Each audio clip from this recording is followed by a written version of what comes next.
ഇന്ധനവില വർധനവിനെതിരെ CPIM കായംകുളത്ത് മാർച്ചും ധർണയും നടത്തി. കായംകുളം ഹെഡ് പോസ്റ്റ് ഓഫീസിലേക്കാണ് മാർച്ച് നടത്തിയത്. സംസ്ഥാന വ്യാപക പ്രതിഷേധത്തിന്റെ ഭാഗമായാണ് മാർച്ചും ധർണയും നടത്തിയത്. ഇന്ധനവില വർധനവിനെതിരെ സംസ്ഥാന വ്യാപകമായി നടക്കുന്ന പ്രതിഷേധത്തിന്റെ ഭാഗമായാണ് കായംകുളം ഹെഡ് പോസ്റ്റ് ഓഫീസിലേക്ക് മാർച്ചും ധർണയും നടത്തിയത്. CPIM കായംകുളം ഏരിയ കമ്മിറ്റിയുടെ നേതൃത്വത്തിലായിരുന്നു പ്രതിഷേധം.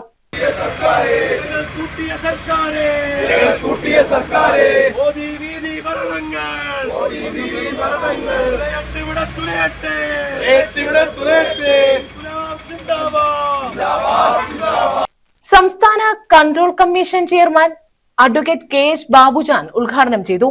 ഷേഖ് പി ഹാരിസ് അധ്യക്ഷത വഹിച്ചു. B അബിൻ ഷാ സ്വാഗതം പറഞ്ഞു.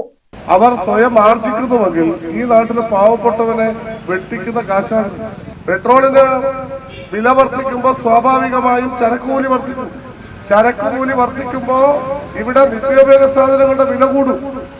ആ വില കുറയ്ക്കുവാൻ പാവപ്പെട്ട ജനവിഭാഗങ്ങളെ സഹായിക്കുവാനുള്ള ഒരു നിലപാടും കേന്ദ്ര സർക്കാർ കാണിക്കുന്നില്ല എന്നുള്ളതാണ് ഗൗരവമായി നാം കാണേണ്ടത്. ഇതിനിടയിൽ രസകരമായ മറ്റൊരു അനുഭവം, നമ്മുടെ വിമാനത്തിൽ ഉപയോഗിക്കുന്ന ഇന്ധനത്തിന്റെ വില കുറയും.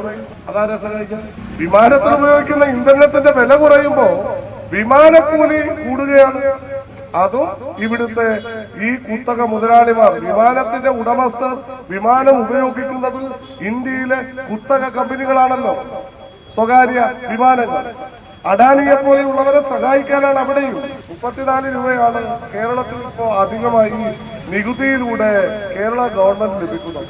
കഴിഞ്ഞ തവണയെല്ലാം പെട്രോളിന് വില വർദ്ധിച്ചപ്പോ കേരളത്തിന്റെ ആഭ്യന്തര നികുതിയിൽ നിന്നും നാം കുറച്ചു കൊടുത്തു. 2 രൂപയും 3 രൂപ വരെ കുറച്ചു കൊടുത്തു. ഇന്നത്തെ മുഖ്യമന്ത്രി സതീശൻ ആ ഘട്ടത്തിൽ കൺട്രോൾമെന്റ് ഹൗസിൽ നിന്നും സൈക്കിളിൽ നിയമസഭയിലേക്ക് വന്നത് നാം മറക്കരുത്.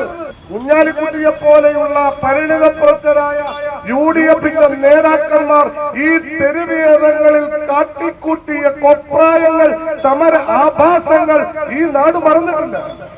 P ഗാനകുമാർ, U പ്രതിഭ, P Aravindakshan, S Naseem, V Prabhakaran എന്നിവർ പങ്കെടുത്തു.